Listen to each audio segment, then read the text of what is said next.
Hello hello, j'espère que vous allez bien. On se retrouve aujourd'hui pour une vidéo un petit peu particulière. Je vous ai déjà présenté au début de ma chaîne ma collection de livres et je n'avais jamais fait le point sur mon matériel, mes crayons, ce que je pouvais posséder. Donc on est quasiment fin octobre, donc ça fait 4 ans que je fais du coloriage, de l'art-thérapie. Et je me suis dit que ça pouvait être intéressant de vous présenter mon matériel, non pas dans l'objectif de vous dire voilà tout ce que je possède, mais plutôt de faire un bilan sur voilà, au bout de 4 ans, au fil des années, j'ai acheté plus ou moins différentes choses pour le coloriage, donc des crayons, de l'aquarelle, un petit peu pas mal de choses, parce que j'aime bien tester. Mais est-ce que j'utilise tout ce que j'achète? Est-ce que j'ai des regrets? Est-ce que c'est quelque chose que je recommande ou pas? En sachant que c'est pas forcément une vidéo uniquement dans le but de vous faire mes recommandations, mais plutôt voilà, une vidéo un petit peu pour faire le bilan au bout de 4 ans. Voilà, qu'est-ce que j'utilise en ce qui concerne mon matériel? Étant donné que le coloriage n'est pas ma seule passion dans ma vie, j'aime la lecture depuis que je suis toute petite et ça prend aussi pas mal de place, donc je me suis toujours dit que niveau colo, je voulais pas avoir une collection de livres qui déborde, une collection de matériel qui déborde, mais que je voulais vraiment avoir des choses dont j'ai l'utilité, que je me sers de manière assez régulière. Et je suis plutôt satisfaite parce que finalement, j'arrive à avoir globalement du matériel qui m'est utile. Il y a très peu de choses que je regrette d'avoir acheté, même s'il y en a quelques-unes. Et j'avais envie de commencer par les crayons de couleur parce que c'est la première chose que j'ai acheté quand j'ai commencé le coloriage. Et je vous ferai sûrement une autre vidéo avec mes crayons aquarellables et tout le reste de mon matériel. Alors je ne suis pas quelqu'un qui va posséder énormément de choses, même si je trouve que j'ai déjà en 4 ans pu tester pas mal de petites choses, que j'ai aussi fait l'acquisition de pas mal de matériel. Donc voilà, moi j'ai en 4 ans à faire un cheminement aussi. Ce dont je vous parle aujourd'hui, c'est peut-être pas ce que je pensais il y a encore de cela 2 ans, quand j'ai ouvert ma chaîne.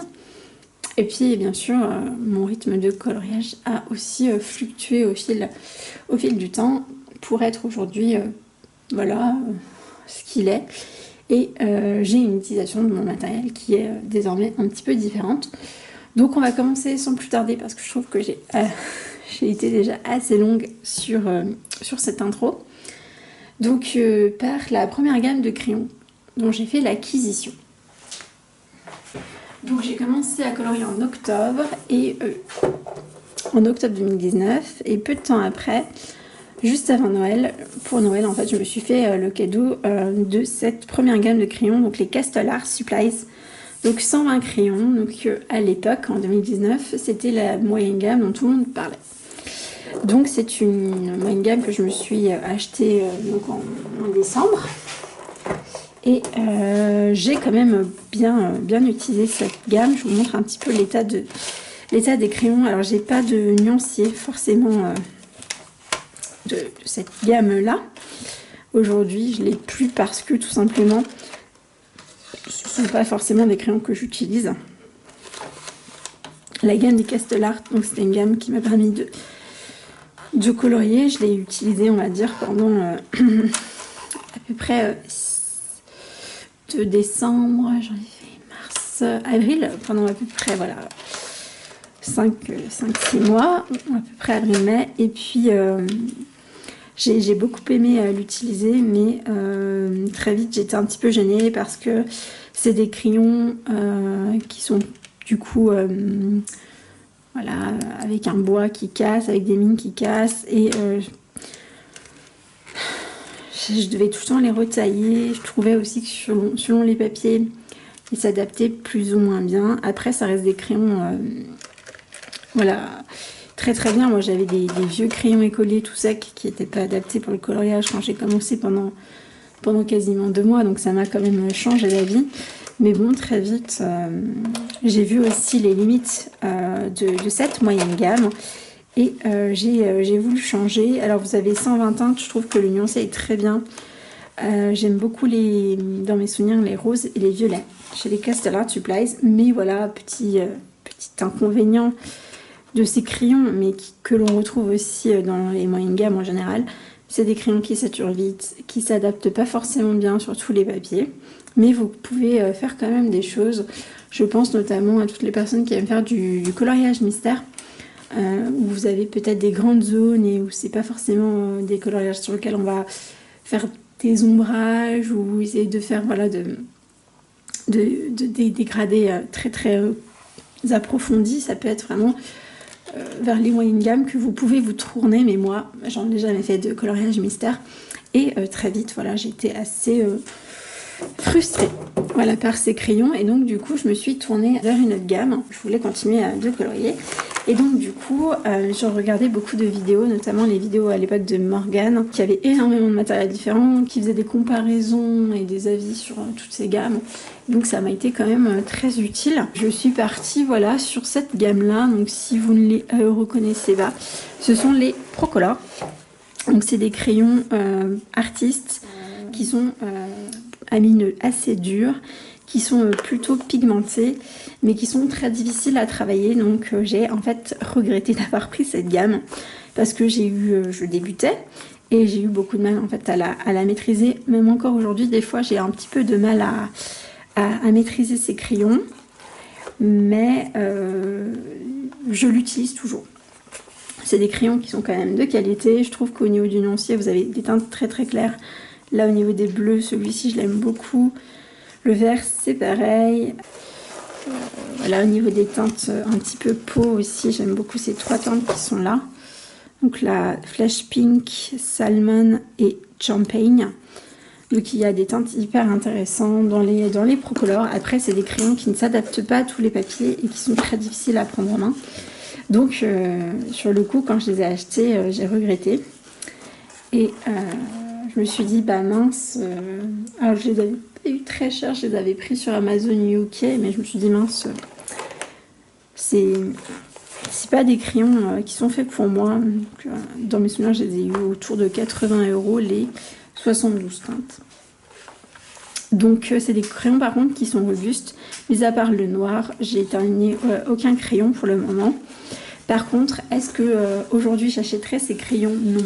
Je pense que je prendrais les teintes assez claires parce que je les utilise bien, et quelques teintes un peu dans les marrons ocre que j'aime beaucoup, et parfois un ou deux verts, mais je n'ai pas le besoin et l'utilisation, en tout cas dans ma pratique du coloriage, d'avoir les 72 Procolor. Donc quand les teintes se termineront, c'est pas une gamme que je rachèterai. Donc voilà pour les Procolor.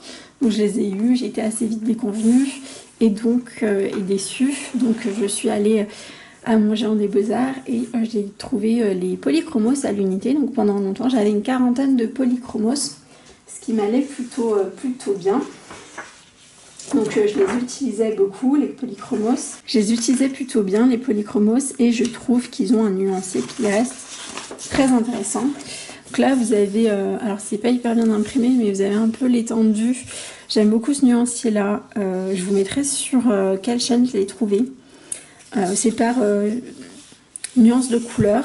Donc elle a classé les teintes en fonction des sous-teintes et des nuances. Et ça permet en fait de se rendre compte comment vous pouvez faire des dégradés. Donc quand vous débutez, c'est plutôt intéressant. Et vous voyez, il y a des roses intéressants. J'aime bien les violets qui sont là.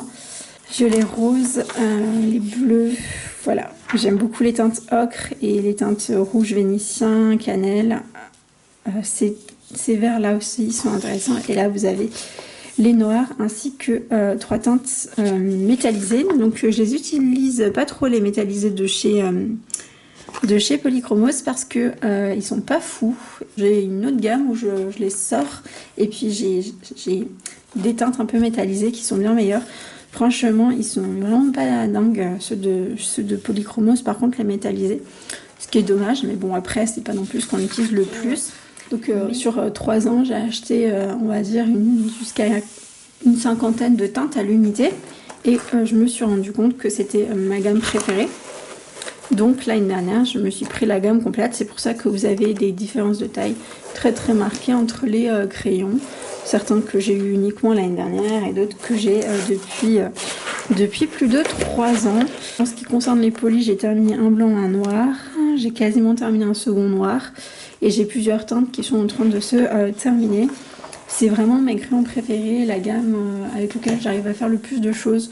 Je trouve que globalement ils s'adaptent à peu près à tous les papiers, donc ça c'est chouette. Même s'il y a certains papiers où j'arrive à... Enfin, je trouve qu'ils sont un peu plus difficiles à travailler, mais bon, ils sont assez passe-partout. Je trouve qu'au niveau de la prise en main, ils sont quand même pas trop compliqués. On peut vite s'amuser, et puis aujourd'hui, au bout de 4 ans, j'arrive à avoir un rendu qui me convient avec les polychromos. Est-ce que je les rachèterai? Oui, sans hésiter, parce que voilà, c'est une gamme qui me convient avec ma manière de travailler, de colorier. Donc très contente des polychromos. Mais vous voyez, j'ai commencé, pendant longtemps, j'ai eu une quarantaine de teintes, je suis montée à 50, et arrivé à 50, j'ai compris que c'était vraiment les crayons avec lesquels j'aimais le plus travailler, et donc du coup je me suis pris la boîte complète des 120. Ça c'est pour les polis. Entre temps, je voyais beaucoup aussi passer des avis sur les Prismacolor. Pas mal de gens, donc il y en avait qui adoraient les Prisma, d'autres qui n'aimaient pas du tout les Prisma. Et une personne que je suis depuis ses débuts sur Twitch, c'est Julie Nova. Et Julie en fait adore les Prisma. Elle n'aime pas les polis, mais elle adore les Prisma. Et un jour sur son live, il y avait une personne qui lui demandait son avis sur je crois des moyennes gammes. Et en gros, Julie lui a répondu quelque chose sur lequel je me retrouve complètement aujourd'hui. Si tu veux avoir un rendu de Prisma, il faut acheter la gamme. C'est-à-dire qu'il y a beaucoup de dupes, ce qu'on appelle de dupes, donc des gammes qui ressemblent. En fait, elles ne font que ressembler, elles seront jamais pareilles. Donc si vous voulez vraiment avoir la même sensation de coloriage qu'avec les Prismacolor, il faut investir sur les Prisma. Donc c'est ce que j'ai fait. Donc il n'y a pas très longtemps, parce que bon, moi j'étais très contente de mes polychromos, donc je n'avais pas forcément la nécessité d'aller sur d'autres gammes de crayons, mais voilà, je voulais pas mourir idiote. Je me suis dit c'est maintenant ou jamais. Donc il y a à peu près 3 ans, j'ai craqué pour un petit peu moins de 3 ans, j'ai craqué pour les Prisma. Et j'ai testé les Prisma et j'ai bien aimé les Prisma. Le seul reproche, c'est, on va dire là, au niveau de leur facture, ils sont très très fragiles, c'est pas des crayons artistes. Quand vous coloriez avec des polychromos et que vous passez au Prisma, vous avez vraiment l'impression de colorier avec des crayons bas de gamme au niveau du crayon en lui-même. Par contre, c'est vrai qu'au niveau de la mine, c'est quand même quelque chose d'assez unique. Et les Prisma, donc ils ont un très très beau nuancier, donc vous voyez, je les ai utilisés, mais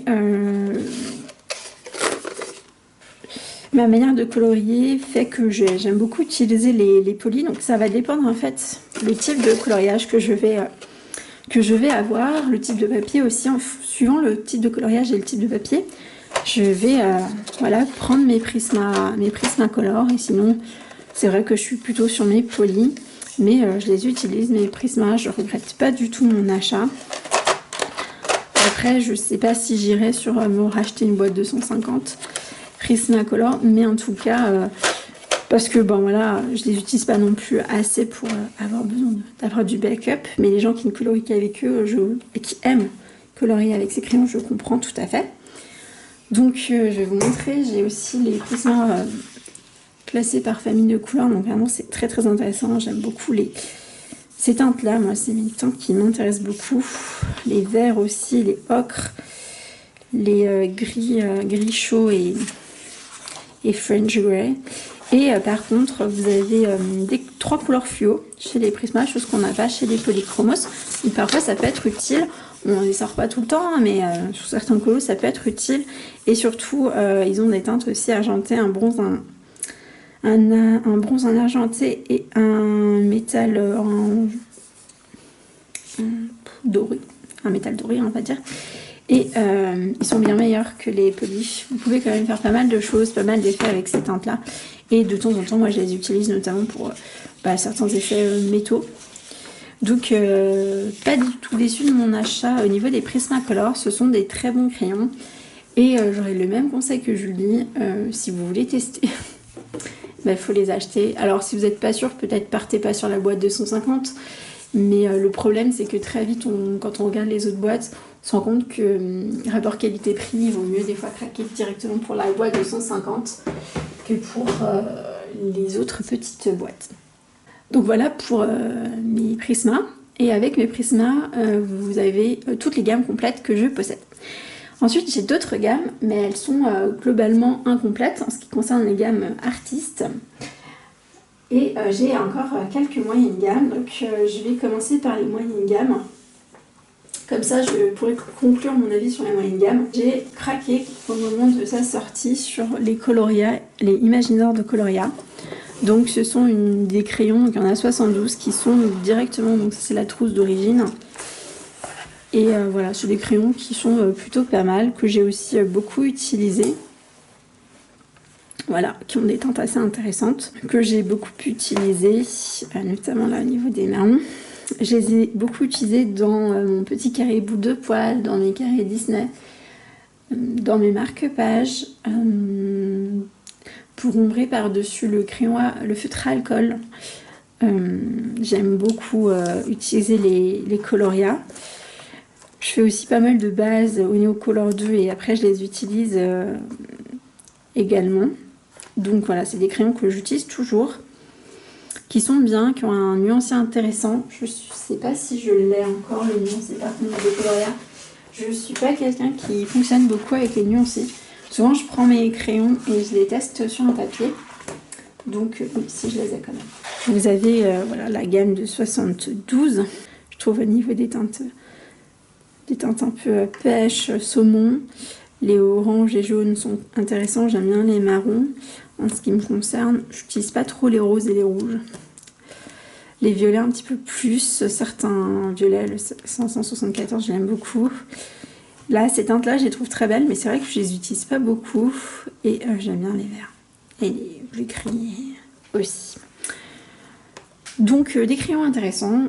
Une moyenne gamme intéressante par rapport à tout ce que j'ai en termes de moyenne gamme. Donc c'est peut-être ce que je recommanderais le plus si vous débutez et que vous voulez une moyenne gamme.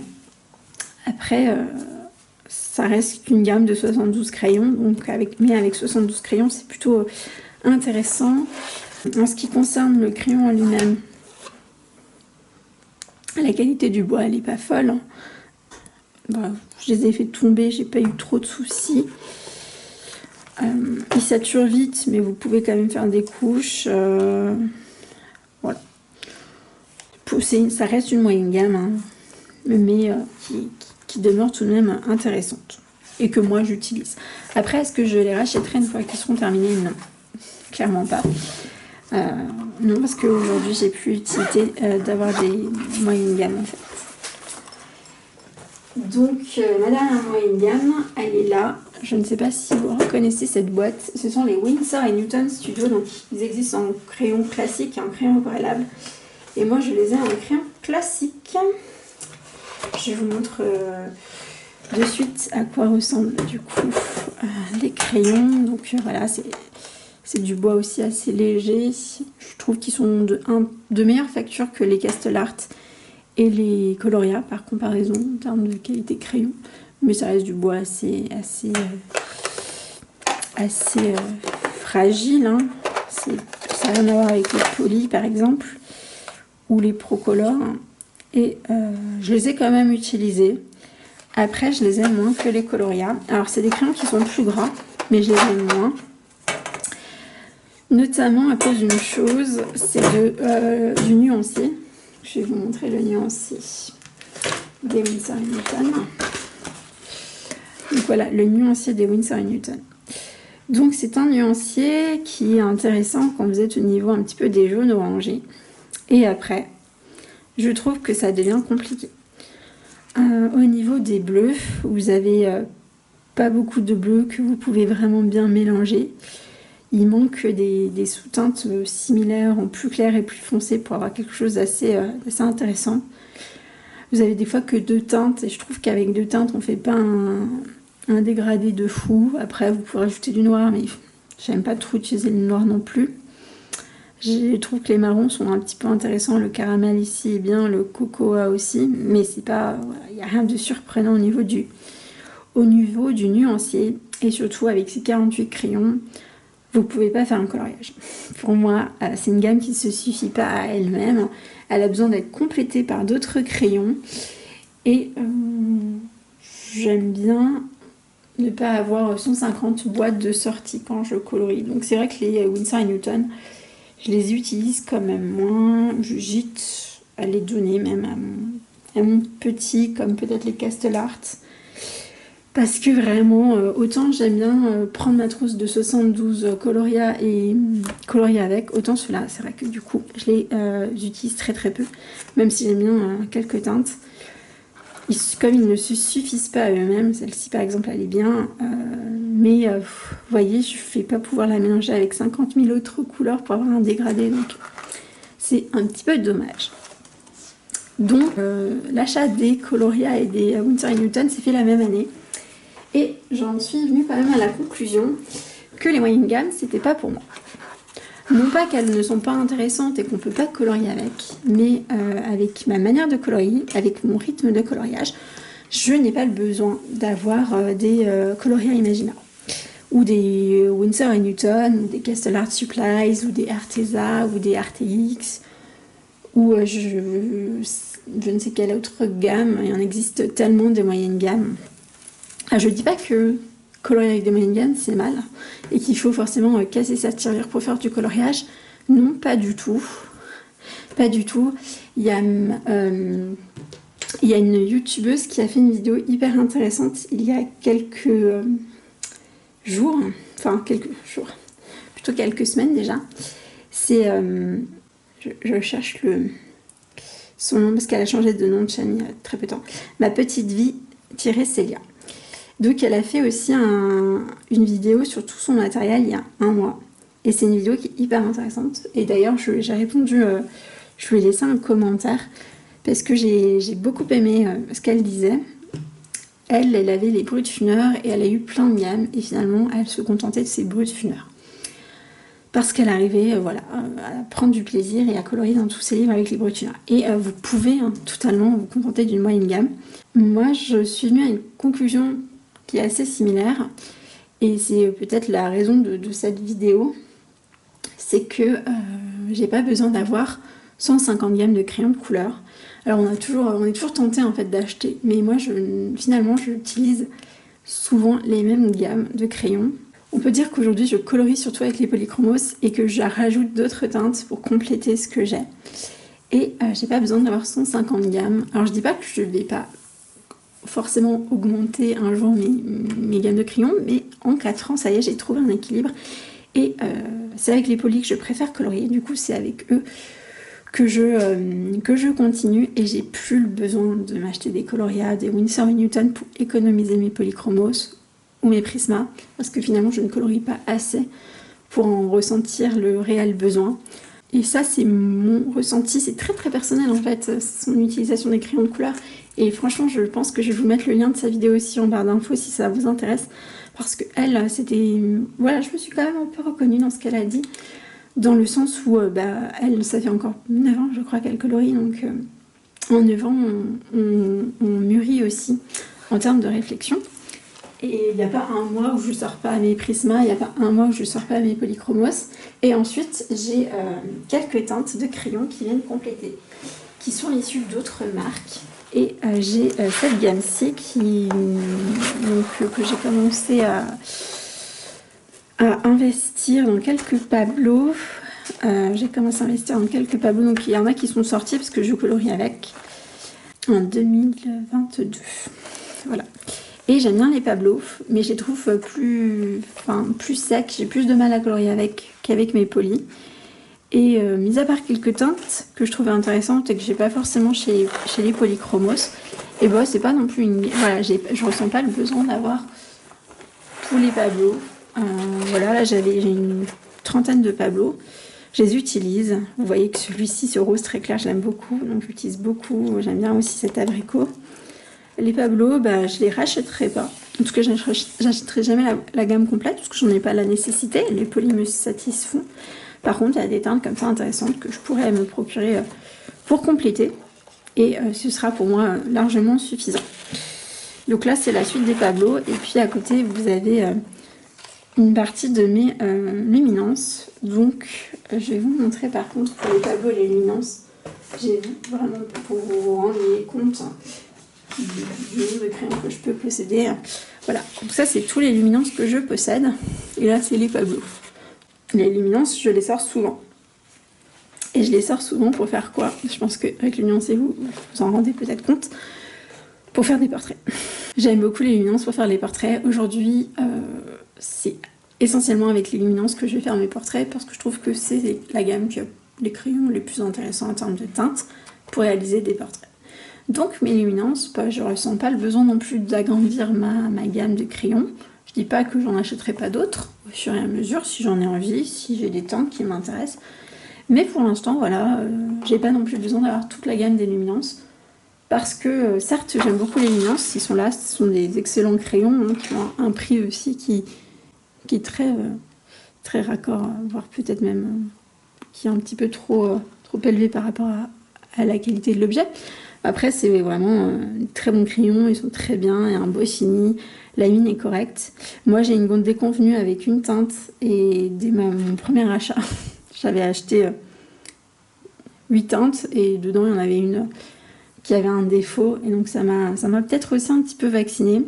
Je reconnais que pour les portraits, voilà, je ferai pas sans et donc voilà, les luminances, c'est un petit complément pour mes portraits, comme certains qui ont les Giotto style nouveau, c'est ça les Giotto portraits, voilà. Donc moi j'ai mes luminances pour les portraits et c'est vrai que maintenant j'arrive plus à m'en passer pour les portraits. Donc voilà, j'ai mes luminances pour les portraits mais j'ai pas besoin d'avoir toute la gamme. Ensuite, ici, vous les voyez, j'ai les drawings. Donc, j'ai pas tous les drawings, mais j'en ai quand même quelques-uns. Et je les aime beaucoup pour faire certains effets. Donc, c'est des teintes très naturelles. L'inconvénient que je trouve, c'est qu'ils sont très très gros au niveau de la taille du crayon. Mais c'est des très très bons crayons. Et j'ai déjà passé un blanc, un noir. Et j'en rachète quand j'ai besoin parce que j'aime beaucoup les drawings. Pour faire des forêts, pour faire des paysages très naturels. Les teintes sont parfaites. Voilà, j'ai pas toute la gamme et je ne ressens pas le besoin de l'agrandir. Ensuite, je dois avoir 4 Derwent Lightfast. Donc les Lightfast, pour l'instant, j'ai testé les teintes très foncées. Donc j'ai le Mountain Green, le Autumn Red, Ocean Blue et le Midnight Black. Et je les aime beaucoup et je les utilise. Donc les deux autres sont sortis. Je les utilise quand même pas mal. Et ils viennent très très bien compléter mes polychromos en rajoutant des teintes très foncées. Et il faudrait que je voie les teintes très claires des luminances. Mais bon, en teintes très claires, j'en ai quelques-uns chez les Pablo et j'en ai aussi chez les Procolor que j'aime beaucoup. Donc pour l'instant, voilà. Je vais pas craquer sur d'autres Lightfast, mais je m'interdis pas non plus d'en prendre quelques autres crayons, quelques autres teintes. Même si j'ai pas le besoin. Et je pense pas me prendre la gamme complète. Après, vraiment les Lightfast, je trouve même un petit peu plus intéressants que les luminances. En termes de nuanciers, moi je les ai pas complets, donc je peux pas vous montrer le nuancier, mais... Alors je crois qu'au niveau des jaunes, il y a des teintes similaires, mais sinon je trouve qu'ils ont un nuancier très intéressant. J'avais testé également les Derwent Color Soft, donc j'avais pris pareil 3 teintes, je crois, de Color Soft. Et du coup, comme j'avais été déçue par les Procolor, j'avais voulu prendre leur pendant, les Color Soft. Et je pense que j'aurais pris les Color Soft, j'aurais été plus heureuse qu'avec les Procolor. Parce qu'ils sont plus faciles à utiliser. Par contre, sur certains papiers, je trouve qu'ils font des traces. Donc voilà, pareil, finalement j'en ai pris 3, 4. Je crois que j'en ai que 4, il est là le dernier. J'en ai pris 4 de Color Soft et je les ai trouvés intéressants, mais pas assez pour avoir la gamme complète. Donc j'ai jamais complété, mais je suis très bien comme ça. Et ensuite, pareil chez Derwent, j'avais voulu au début tester les studios, donc j'en ai 3. Et les studios, je les recommande pas du tout parce qu'ils sont pas du tout faits pour le coloriage. Donc ça, c'est tout pour mes gammes. Donc vous voyez, finalement, je vis très bien avec mes Poly et mes Prisma et je complète avec des luminances pour les portraits et puis des drawings des Light Fast, quelques teintes de Pablo et je suis très heureuse et j'ai pas besoin d'avoir 150 gammes. Moi, en fonction de mon rythme de coloriage, de ma manière de colorier, je suis très contente. J'ai juste une gamme qui est un peu à part, c'est pour ça que je la présente à la fin. Donc ça c'est pas celle-là, donc ça c'est les Color Peps Pastel de Maped, que je recommande pas du tout, sont secs. Ça c'est des crayons un peu métalliques que j'aime beaucoup, que j'avais dans une trousse. Et dans cette trousse j'ai mis les 50 Bleu Tuner Macaron. Et ils sont très très bien, donc c'est des crayons particuliers parce que c'est des teintes pastel et elles viennent compléter aussi, vous voyez mes polis. Et je les utilise aussi de manière assez régulière. Et c'est des crayons qui sont très très bien, un rapport qualité-prix qui est excellent. Je crois que j'ai payé 10 € les Bleu Tuner Macaron pour les 50 ou 12 €. Donc c'est plutôt bien. Et voilà, ça rajoute aussi ce que je vous disais, un complément au Polychromos et au Prisma. Donc j'ai fait le tour de tous mes crayons de couleurs classiques. J'espère que cette vidéo vous aura plu, que ça vous aura été utile ou intéressant. C'est vraiment Célia, sa vidéo, qui m'a aussi donné envie de faire un peu ce bilan au niveau de mon matériel, vu que j'avais jamais fait de vidéo de présentation, vu que vous voyez très peu de hauls sur ma chaîne. Je me suis dit que ça pouvait être intéressant et plutôt que de me pousser à l'achat, plutôt prendre un peu le contre-pied et de dire bah voilà, j'ai acheté, est-ce que je regrette, est-ce que je ne regrette pas. Finalement il y a, mis à part les Castle Art et les Procolor, je regrette pas mes achats. Mais voilà, je mûris aussi au fur et à mesure que le temps avance et que ma pratique du coloriage avance aussi. Donc je pense que je ferai une vidéo similaire pour vous présenter mes crayons aquarellables, mes aquarelles et mes pastels ainsi que mes feutres à alcool, parce que j'ai pas beaucoup de choses et donc ça ira très très bien. Je pense que je serai assez rapide. En tout cas, je vous remercie d'avoir écouté cette vidéo. Si elle vous a plu et que vous voulez soutenir la chaîne, n'hésitez pas à mettre un petit pouce ou à me mettre en commentaire vous si vous avez besoin de 150 gammes ou si pareil finalement vous retombez toujours un peu sur les mêmes gammes de crayons. Ça m'intéresse. En tout cas, je vous fais des gros bisous et je vous dis à bientôt, bye bye pour une prochaine vidéo.